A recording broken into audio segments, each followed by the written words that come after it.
As a bookseller, you accumulate a lot of books, and especially books about books and books about bookselling. So here's a few of my favorites from along the time. One of my absolute favorites is The Last Bookseller.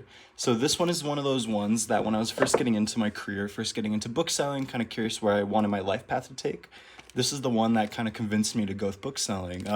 It's very weird, it's very crazy, and it's not for everyone. And this book actually details the internet era of selling pretty well, and kind of that transition, because that's when he was active, which I just think it's one of those really interesting ones.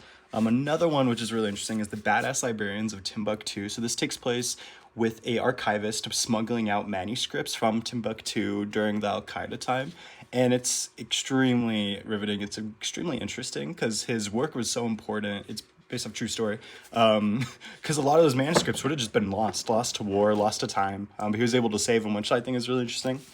Confessions of a Bookseller is kind of just a funny one.